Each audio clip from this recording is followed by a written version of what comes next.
Assalamualaikum warahmatullahi wabarakatuh. Alhamdulillahirabbil alamin wa bihi nasta'inu ala umuri dunya waddin. Wassalatu wassalamu ala asyrafil anbiya'i wal mursalin wa ala alihi wa ashabihi ajma'in, amma ba'd. Ayyuhal hadirun rahimakumullah. Alhamdulillah, pada pagi hari ini Allah masih memberikan kita istiqomah dalam melaksanakan amal kebaikan, termasuk istiqomah di dalam adakan taklim ini. Mudah-mudahan ini semua menjadi wasilah bagi kita datangnya ridho dari Allah Subhanahu wa ta'ala. Pagi ini yang akan kita pelajari, ini mungkin pertemuan terakhir nih, setelah belum nanti Ramadan puasa, insya Allah nanti malam ya sudah mulai taraweh, mudah-mudahan berbarengan, karena sudah ada yang beredar hari Sabtu besok baru dimulai. Kita akan membahas tentang al-ubudiyah. Jadi ubudiyah itu satu kata dengan abidah, ya, ibadah, ya. Jadi al-ubudiyah, al-ubudiyah itu artinya penghambaan. Ya, ini sangat relevan dengan apa yang akan kita lakukan ya dengan datangnya Ramadan ini, ya, bagian dari manifestasi keimanan kita kepada Allah Subhanahu wa ta'ala. Maka kita menerima dengan senang hati, ya, menerima dengan senang hati, ya, atas perintah tentang puasa itu, ridho dengan syariah Allah yang bernama puasa itu. Nah, wujud dari manifestasi atas perintah itulah disebut dengan penghambaan kita, ya, al-ubudiyah, bentuk penghambaan kita kepada Allah. Ya, sikap kita sami'na wa ata'na, apapun syariah yang telah Allah tetapkan kepada kita, itu namanya al-ubudiyah. Nek isek ngenyang itu berarti kita belum menjadi orang yang melakukan penghambaan diri kita kepada Allah Subhanahu wa ta'ala. Karena semestinya makhluk hamba itu ya harus menghamba kepada Khalik, ya, karena dialah yang menciptakan kita, maka dia pula yang memberikan aturan-aturan kepada kita. Ya, sikap kita adalah sami'na wa ata'na. Itu yang disebut dengan al-ubudiyah. Maka ulama memberikan satu penjelasan berkaitan dengan al-ubudiyah itu ini. Ubudiyah itu apa? Al-wafa'u bil uhud, netepi janji. Ya, jadi kita ini ketika masih dalam kandungan itu kita pernah menyampaikan kepada Allah, ada semacam perjanjian primordial kita dengan Allah. Ketika Allah mengatakan alastu birabbikum, kita menjawab qalu bala syahidna. Ya Allah, kami menyaksikan Engkau adalah Tuhan. Itu janji kita. Ya saiki kan ada yang kelingan, ada yang tidak, gitu kan. Nek sing ora kelingan itu bisa jadi karena tidak menjadikan sarana, padahal Allah sudah membuat dengan belajar itu bagian sarana untuk mengingatkan bahwa kita itu pernah janji loh kepada Allah secara primordial, secara tersendiri kita itu pernah berjanji tentang hal itu. ya. Akhirnya kemudian kita mengingat kembali, ya. Itu janji kita. Maka penghambaan kita itu bagian dari menepati janji bahwa kita sudah menyatakan sikap Allah adalah Tuhan kita. Maka kita harus apa? Raditu billahi robba wa bil islami dina wa bi muhammadin nabiyya wa rasulah. Itu sikap kita, ya. Raditu billah, aku ridha dengan Allah sebagai Rabb, ya. Seperti yang sudah kita bahas pada pertemuan yang lalu, ridha itu ada ridha bis-syara'i, ridha dengan syariah Allah, ketentuan Allah berkaitan dengan perintah larangan, berkaitan dengan hal dan haram. Kita harus menerima semua itu sebagai bentuk ubudiyah kita, penghambaan kita kepada Allah Subhanahu wa taala, sebagai sikap kita al-wafa bil uhud, menepati janji, ya. Ini sikap kita al-wafa bil uhud, ya. Maka belajar ini bagian dari apa? Mengingatkan kembali bahwa kita ini pernah berjanji, ya, ketika masih berada di dalam kandungan. Alastu birabbikum qalu bala syahidna. Kemudian bentuk ubudiyah kita itu apalagi? Wa khifdul hudud, menjaga batasan-batasan. Al-hudud itu batasan, ya. Jadi ini loh larangannya, ya. Maka melampaui, menabrak yang dibatasi termasuk melampaui batas. Mutadin asid, melampaui batas dan dosa, ya. Kita menjaga itu sebagai bentuk penghambaan kita kepada Allah, ya. Kita netepi batasan-batasan yang sudah ditetapkan oleh Allah Subhanahu wa taala, kita jalankan batasan itu. Maka begitu kita nabrak, itu namanya mu'tadin, melampaui batas, ta'addi, melakukan sesuatu yang tidak seharusnya kita lakukan, itu namanya melampaui batas. Namanya ta'addi itu. Bentuk penghambaan kita kepada Allah adalah apa? Netepi batas-batas itu. Iki lho sing halal, iki lho batasan yang haram, ya. Ya, jadi kalau kemudian sudah ada batasannya kok kemudian kita itu nabrak, itu berarti kita sikap penghambaan kita itu kepada Allah tidak ada, ya. Saya contoh misalnya, ya, ini satu kondisi yang saya kira secara umum terjadi. Coba kita lihat misalnya berkaitan dengan waris misalnya. Itu dikatakan hududullah. Itulah batasan-batasan Allah Subhanahu wa taala. Surat An-Nisa ayat 11 sampai 14 itu coba nanti cek, ya. Itu kan ketentuan-ketentuan ashabul furud, orang-orang yang mendapatkan bagian-bagian yang pasti. Yang bagi itu Allah langsung, ya. Dikatakan hududullah, itulah batasan-batasan Allah. Bagian laki-laki sekian, perempuan sekian, bagian istri sekian, suami sekian, bagian ayah sekian, bagian ibu sekian misalnya, saudara, ya. Itu semuanya ada furudnya, ada bagian-bagiannya. Dan itulah hududullah, ketentuan-ketentuan Allah.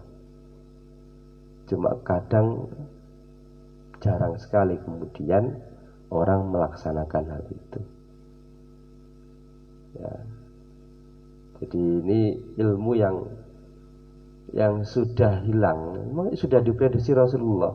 Di antara satu ilmu yang akan pertama kali hilang itu ilmu faraid, ya. Ilmu faraid itu yang akan pertama kali hilang. Maka di stasiun itu saya tidak tahu kenapa kok jamaah pengen belajar faraid. Sudah berapa kali pertemuan itu kemudian berhenti. kita lanjutkan pertemuan yang akan datang itu. Ya, 6 kali atau 7 kali pertemuan itu. Ya, ternyata banyak masalah sebenarnya. Ya, muncul, jadi masalah-masalah yang terpendam itu muncul. Ya, kita belum pelajari. Jadi hifdzul hudud dan menjaga batasan-batasan, tidak boleh melampaui batas, termasuk dalam hal perintah. Ya, kalau perintahnya sekian ya sudah dilaksanakan aja. Ya, misalnya sholat itu sudah ada batasannya. Ya, sholat duhur itu 4 rakaat, sholat asar itu 4 rakaat, itu batasan-batasan Allah Subhanahu wa taala. Kecuali karena udzur syar'i yang membolehkan orang melaksanakan sholat 2 rakaat karena qashar, misalnya karena ada safar atau lain sebagainya. Itu batasan-batasan Allah. Jadi kalau kemudian orang itu melampaui batasan-batasan itu, maka itu termasuk mu'tadin, orang yang melampaui batas, asimin lagi dosa. Apalagi batasan itu berkaitan dengan hal yang diharamkan. Bisa jadi begini, Allah memberikan batasan kepada kita, misalnya dalam bab zakat. Zakat itu kan hanya 2,5%. Itu batasan Allah secara syariah. Ya. Boleh nggak kita itu melebihi dari itu? Karena rasa cinta kita kepada Allah, maka tidak mengapa kalau kemudian kita melebihi dari itu. Ya, jadi kalau batasan syariahnya itu 2,5%, ya itu yang wajib kita penuhi. Tetapi didorong rasa cinta kita kepada Allah, 2,5% itu dengan aset, ya sekian miliar itu ya anu papane kira-kira gitu kan. Maka kemudian dia memberikan lebih. Mungkin 2,5%-nya itu sudah, tetapi yang sunnah-sunnah ini yang diperbanyak karena rasa cintanya kita kepada Allah Subhanahu wa taala, itu boleh. Ya, yang 2,5% dipenuhi ya sebagai batasan syariah, lalu kemudian kita mengeluarkan lebih dari 2,5%, misalnya 10%. Ya. Yang 7,5%-nya itu untuk perkara-perkara yang sunnah. Nah, itu menjaga al-hudud, menjaga batasan-batasan yang telah Allah tetapkan. Itu sebagai bentuk al-ubudiyah kita, penghambaan kita kepada Allah Subhanahu wa taala. Termasuk bentuk penghambaan kita kepada Allah apa? Ar-ridha bil maujud. Ini sudah kita bahas. Lillah, menerima dengan yang ada. Ya, ridha bil qadri, ridha dengan takdir. Menerima dengan takdir itu bagian bentuk penghambaan kita kepada Allah Subhanahu wa taala. Ya.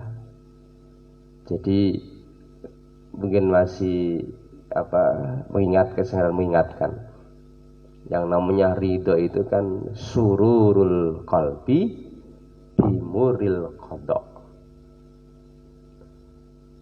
gembiranya hati dengan pahitnya takdir.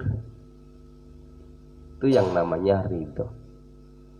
Kita diberikan ketentuan yang ada itu hal-hal yang tidak mengenakan di dalam hidup kita, dan hati kita tetap senang, tidak ngersuloh, tidak berputus asa. Ya, tetap harus ada ikhtiar untuk mengubah. Tapi sikap batin itu kita merasa ini bagian dari ketentuan Allah Subhanahu wa taala. Ya, maka itulah termasuk bentuk al-ubudiyah kita. Ya. Maka tanda ridho itu apa? Kata Rabi'ah al-Adawiyah, ketika engkau mendapatkan musibah, engkau gembira ketika mendapatkan musibah, sebagaimana kamu bergembira ketika mendapatkan kenikmatan. Ya, itu tanda-tanda orang ridho dengan al-mawjud, dengan apa yang ada. Ya. Nek orang itu mendapatkan sesuatu yang menggembirakan, senang itu kan lumrah. You know, ya, itu biasa. Kita dapat nikmat ya yang menyenangkan misalnya. Kok hati gembira berbunga-bunga itu biasa. Tapi kalau kita mendapatkan hal yang nggak mengenakan dalam hidup kita, kok hati saya gembira, nggak ngersulo, tidak berputus asa, tetap optimis di dalam hidupnya itu nggak gampang. Ya termasuk ketika corona ini. Corona ini kan akeh sing miso ya akeh. Ya corona ini. Ya sekarang sudah tidak ada corona. Ya. Mudah-mudahan. Kita harus meyakini itu bagian dari apa? Sesuatu yang ketetapan dari Allah Subhanahu wa ta'ala. Kita harus meyakini itu.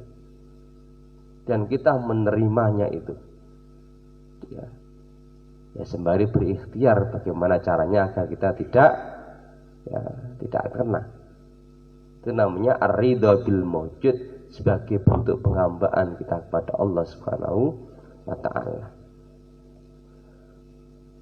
Karena baik berupa kebahagiaan, kesenangan maupun kesengsaraan itu bagian dari sarana Allah saja untuk membuat diri kita menjadi lebih baik. Di dalam surat Al-Fajr ayat 15 16 itu ada sikap manusia, dan itu cara berpikir yang salah. Fa'ammal insanu idza mabtalahu rabbuhu fa'akramahu wa na'amahu fayaqulu rabbi akraman. Wa amma idza mabtalahu rabbuhu faqadara 'alaihi rizqahu fayaqulu rabbi ahana. Ini dua ayat 15 dan 16. Pertama, adapun orang-orang apabila fa'amal insani damabtal rabbuhu, diuji oleh Allah dengan kemuliaan, diberikan kemuliaan, fa'akramahu wa na'amahu, diberi nikmat yang banyak, rezekinya ngalir terus, maka orang ini mengatakan fayaqulu rabbi akraman, Tuhanku memuliakanku. Padahal poros utamanya adalah ketika dikasih kayak gitu gelem syukur apa orang. Dengan memanfaatkan nikmat-nikmat itu untuk melahirkan amal kebaikan. Ya, itu cara berpikir yang salah. Dikasih nikmat kok ngomong Allah muliakan. Itu menghina, karena banyak para nabi-nabi Allah itu yang soleh dekat dengan Allah tapi dalam kondisi yang kurang dari sisi harta. Ya. Kemudian ayat yang kedua, dan apabila wa amma idza mabtalahu faqadara alaihi rizqahu fayaqul rabbi ahana, nek rezekinya diseretke, maka orang ini mengatakan fayaqul rabbi ahanan, Tuhan telah menghinaku. Padahal poros utama dari dua ayat ini apa? Ketika diberikan nikmat gelem bersyukur, ketika diberikan musibah, ujian, dia gelem sabar. Dua itu sebenarnya. Karena dua-duanya ini punya potensi yang bisa mendekatkan diri kepada Allah atau bisa menjauhkan diri kepada Allah. Sama saja. Ya misalnya kita semua ini diberikan nikmat oleh Allah berupa kemuliaan, jabatan, harta, rezeki ngalir terus gampang ngalir duit itu. Itu kan juga bisa dua kemungkinan, kita tambah dekat kepada Allah atau tambah jauh. Kalau kita pada saat yang sama diberikan kemudahan oleh Allah dalam bab rezeki, dibuka pintu-pintu langit, lalu kemudian kita malah jauh kepada Allah, dikasih harta tambah bakhil, itu tanda-tanda itu Allah sedang ngulu-ngulu kita. Itu namanya istidraj. Ya, ini kita muhasabah. Ya. Kita muhasabah terhadap diri kita. Dikasih gampang oleh Allah, kita itu malah adoh atau malah cedak dari Allah Subhanahu wa taala. Itu dua kemungkinan itu. Ya, tambah cedak dengan Allah, tambah taat atau tambah menjauh. Begitu pula ketika kita diberikan kesulitan oleh Allah Subhanahu wa taala, rezeki ini lagi angel, tetap bersabar. Itu juga bisa dua kemungkinan, tambah dekat dengan Allah atau tambah jauh. Biasanya mentalitas orang miskin lalu dikasih kaya itu kemudian ya biasa rekoso terus dadi sugih. Ya, orang kaya baru itu kemudian ya itu ya pas miskin itu ndp kepada onjaluk, ya kan, kayak ngerogoh ares itu, ya Allah urip kok ngene, begitu dikasih gampang kok malah atuh. Itu mentalitas inlander itu biasanya begitu, ya kan, ya, mentalitas terjajah itu begitu dia mendapatkan kehormatan, ya, maka kemudian dia sudah lupa bahwa dia benar menjadi orang miskin yang dibantu banyak orang, misalnya gitu. Ya. Jadi kita harus ridha bil maujud, menerima dengan yang ada itu sembari kemudian apa? Ya sikap kita tadi itu semua sebagai wasilah dalam rangka penghambaan kita kepada Allah Subhanahu wa taala. Al-ubudiyah. Ya, kita diberikan oleh Allah rezeki yang gampang, ya kita jadikan sebagai sarana untuk penghambaan diri kita kepada Allah. Di dalam harta kita itu ada hak orang-orang yang meminta-minta dan hak orang yang tidak meminta-minta. Hakun lisail wal mahrum. Ya, ini bentuk penghambaan kita atas harta itu. Oh, ini milik Allah Subhanahu wa taala. Ketika yang punya ini menghendaki untuk dikeluarkan, ya dikeluarkan. Kalau kemudian sudah waktunya kita mengeluarkan zakat kok tidak kita keluarkan, itu sebenarnya sama dengan kita makan harta dengan cara yang zalim. Padahal Allah melarang, wala taqulu amwalakum bainakum bil batil. Itu cara makan dengan harta yang batil itu apa? Wis wae ngetokne zakat ora dan dikeluarkan. Misalnya dengan kan ada yang PNS. Ya, PNS itu mestinya kan gajinya bulanan, yang ngetoknya oleh bulanan, sebagaimana di dalam pertanian. Sing pedagang ya karena hitungannya tahunan, ya tahunan, ya kan, dihitung sudah masuk nisab atau belum. Batasannya nisab, batasannya itu nisab, ya. Jadi setiap harta kita itu ada hak orang lain apabila sudah memenuhi batasan nisab. Ya. Kalau kemudian sudah ada batasan itu melebihi batasan itu, kok kemudian nggak kita tunaikan, ya itulah yang kemudian kita tidak menjaga batasan-batasan Allah Subhanahu wa taala. Ya. Jadi ar-ridha bil maujud, ridha dengan yang ada. Ya. Kemudian wasabru anil mafqud, sabar atas sesuatu yang hilang, ya, atas sesuatu hal yang tidak mengenakan. Jadi tadi, ya, contoh ayat tadi itu punya relevansi dengan pembahasan ubudiyah kita. Ya. Jadi diberikan oleh Allah Subhanahu wa taala hal-hal yang tidak mengenakan di dalam hidup kita. Ya.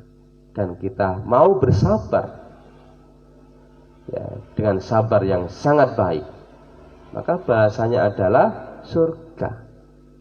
Wabasyiris shabirin, berilah kabar gembira kepada orang-orang yang sabar. Ya.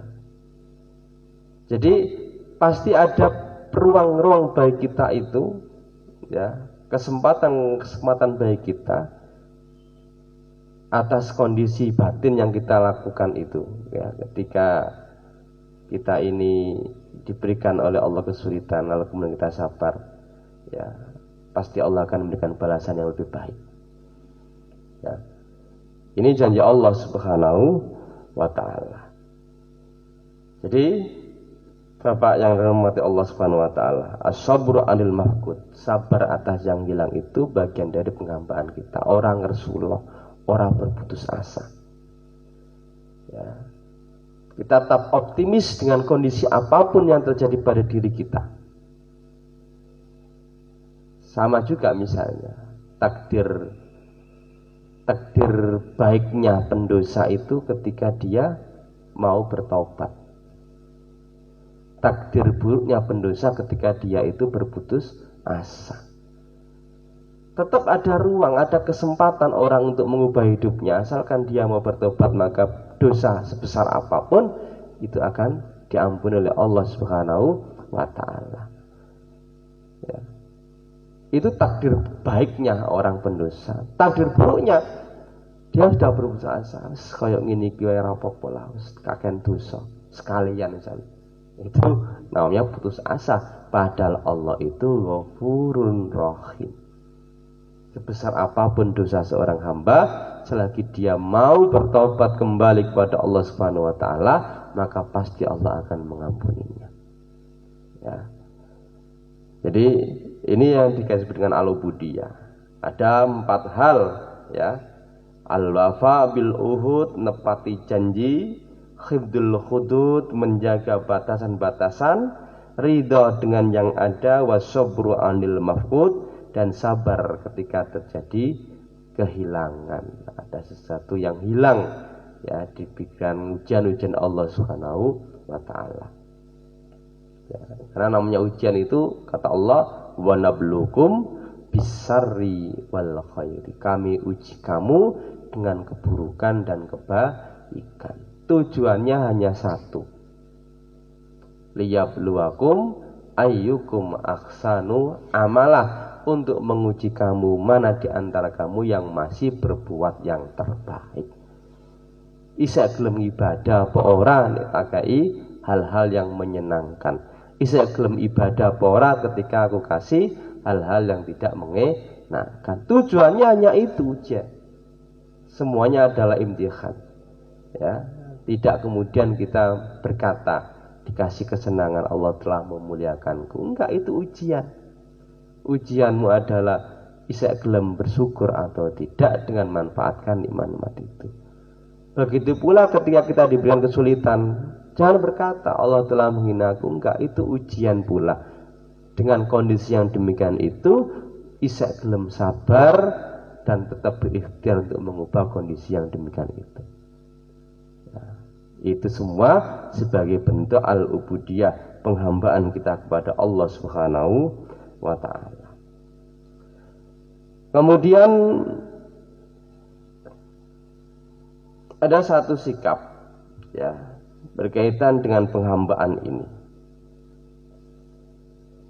berkaitan dengan al-ubudiyah, ya.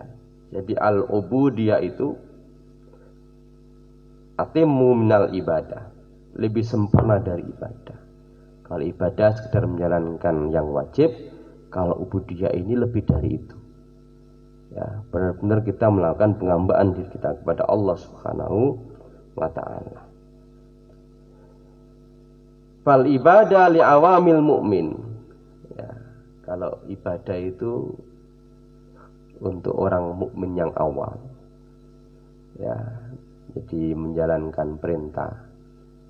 Kalau orang yang khawas itu al-ubudiyah tuh, ya, bentuk penghambaannya itu, ya, bahkan sudah tidak lagi kemudian dia punya keinginan apapun atas sikap yang dilakukan atas perintah Allah itu. Pokoknya menjalankan perintah saja, titik.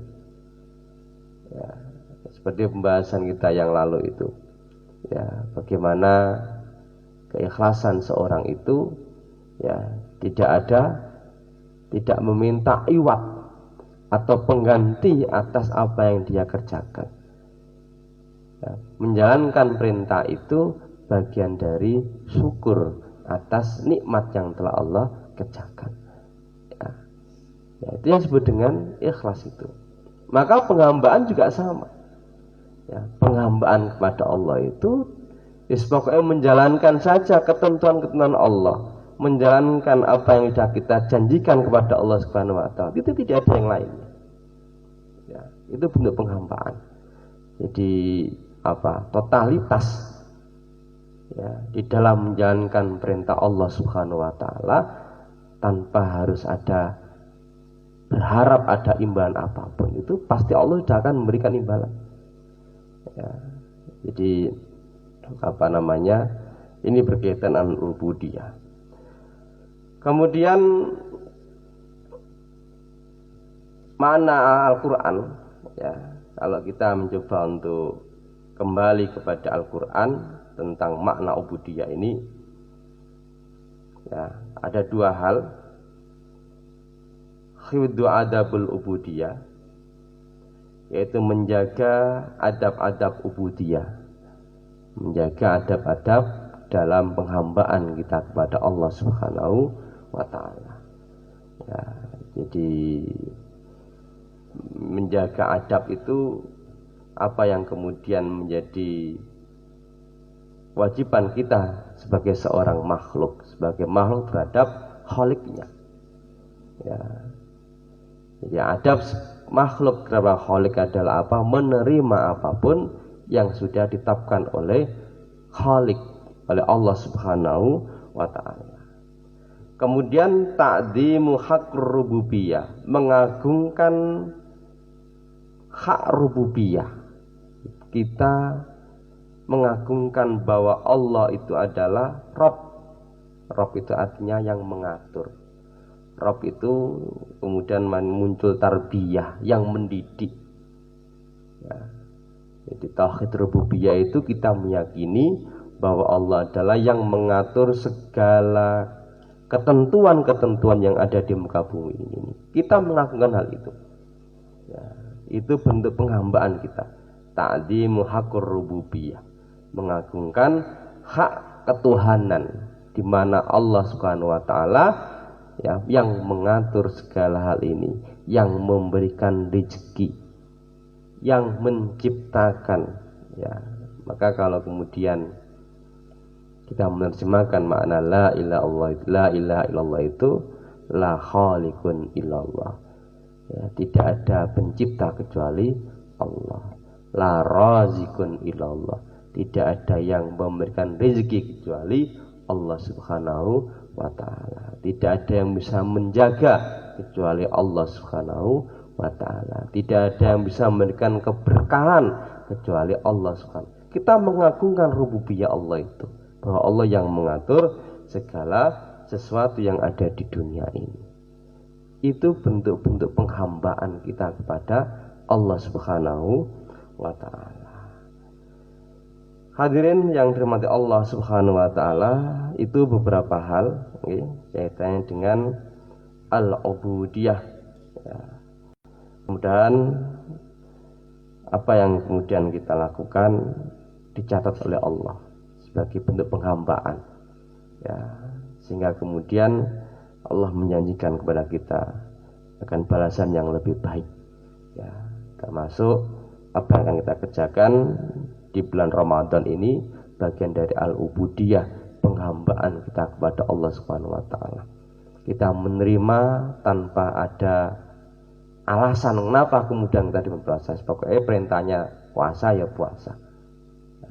Saya kira gitu, ya, sedikit barangkali pembahasan kita pada pagi hari ini, ya, untuk melengkapi terakhir kita dalam kajian kita yang menjelang Ramadan ini. Ada yang mau diskusikan? Monggo. Nggih. Waalaikumsalam.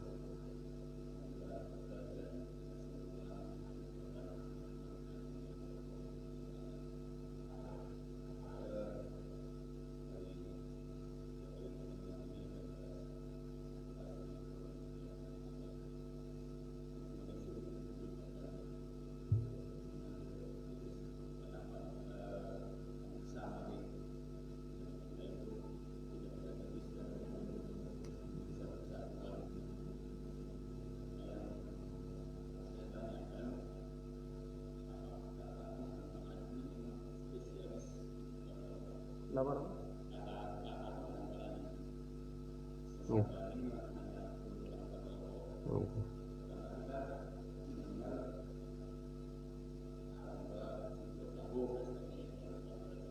Nggih, nggih.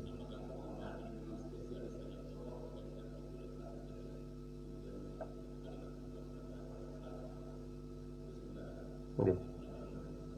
Ya, al-ubudiyah, penghambaan itu memang hanya kepada Allah. Ya. Kalau tradisi raja itu kan menghamba kepada raja kan, sampai kemudian sudah masih jauh saja itu oleh melaku sampai napa niku bahasane sempoh nggih.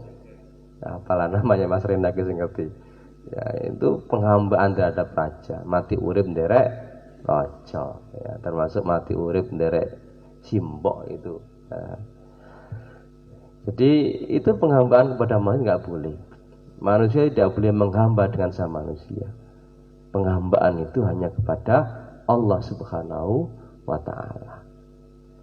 Kalau sikap menghormati, ya kita menghormati kepada orang yang lebih tua, kita menghormati pemimpin, itu bagian dari penghormatan.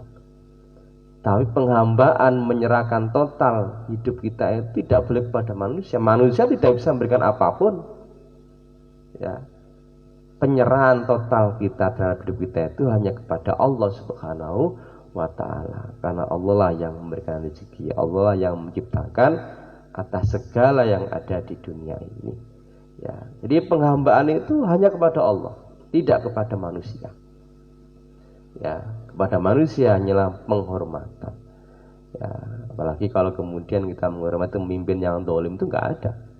Ya, jadi termasuk kepada orang tua yang menyuruh kepada yang tidak baik, itu juga nggak boleh kemudian dituruti. Tapi memuliakan orang tua jika ia masih dalam kebaikan, ya, maka itu bagian dari memuliakan, tidak menghamba.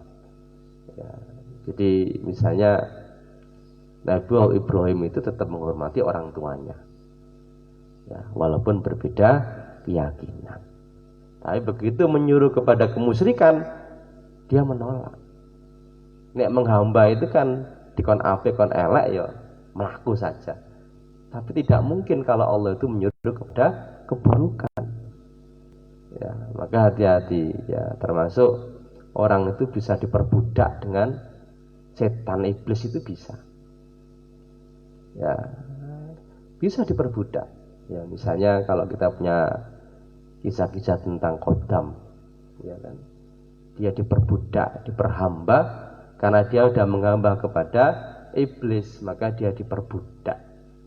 Ya, ketoknya diperlihatkan di dalam wiridnya itu hal-hal yang mengenakan misalnya gitu.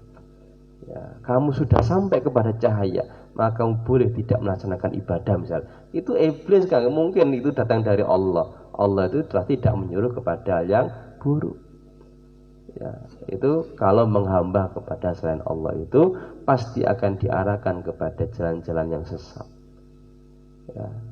Nah, ketika kita menghamba kepada Allah, maka insya Allah kita akan diarahkan kepada jalan-jalan kebenaran. Jadi penghambaan itu hanya kepada Allah, titik. Tidak boleh kepada selain Allah. Ya. Jadi, dengan makhluk itu konteksnya adalah kita memuliakan. Ya. Ini memang berbeda ya dengan tradisi Jawa raja itu. Kalau itu apa abdi dalam itu memang betul-betul ya menghamba ya. Saya tidak tahu konsepnya yang salah atau memang, tapi abdi dalam itu kan kayak gitu ya. Sementing ngabdi karo rojo, walaupun ya gajinya ya besar begitu loh Mas Rena. Ya, lumayan gitu. Oh, ya. Jadi pokoknya ngabdi ya karo rojo itu oleh berkah. Ya, enggak, keberkahan itu hanya milik Allah. Ya, manusia tidak bisa memberikan keberkahan. Ya, makanya kita itu mengatakan assalamualaikum warahmatullahi wabarakatuh. Keberkahan itu milik Allah Subhanahu wa ta'ala. Ya, jadi sekali lagi penghambaan itu bukan kepada makhluk, tapi hanya kepada Allah Subhanahu wa ta'ala. Sikap kita jelas, wa ma khalaqtul jinna wal insa illa liya'budun. Dan tidaklah aku ciptakan jin dan manusia kecuali untuk beribadah kepada Allah Subhanahu wa taala. Itu bentuk penghambaan. Termasuk sikap kita, inna sholati wa nusuki wa mahyaya wa mamati lillahi rabbil alamin. Itu bagian dari penghambaan kita kepada Allah. Tidak ada perbuatan ditujukan selain Allah Subhanahu wa taala. Gitu nggih, Pak.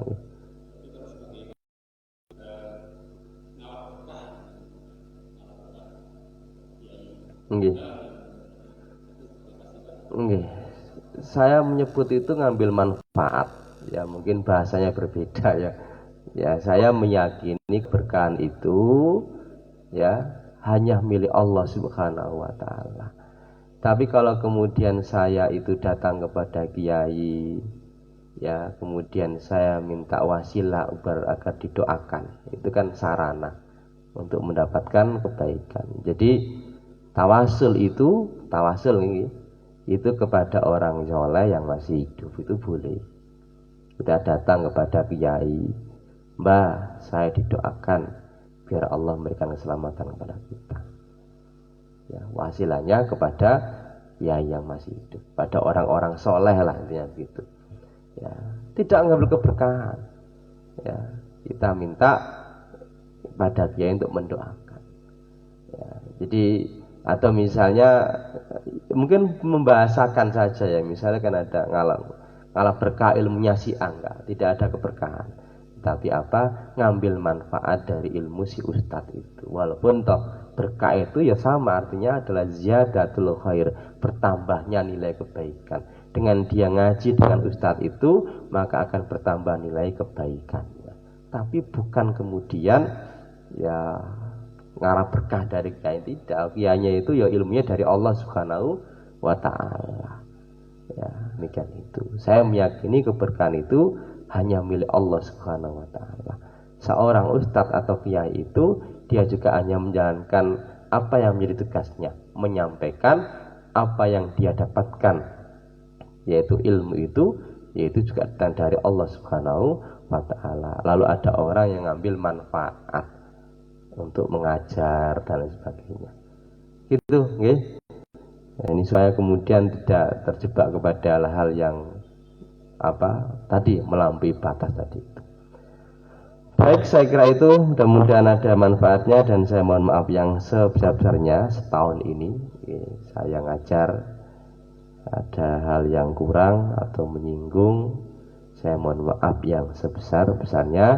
Insyaallah jika ada kesempatan dan waktu kita lanjutkan lagi setelah Ramadan. Mudah-mudahan diberikan kesehatan oleh Allah Subhanahu wa taala. Dan kita tutup dengan doa kifaratul majlis. Bismillahirrahmanirrahim. Subhanakallahumma bihamdika asyhadu an la ilaha illa anta astaghfiruka wa atubu ilaik. Walhamdulillahi rabbil alamin. Wassalamualaikum warahmatullahi wabarakatuh.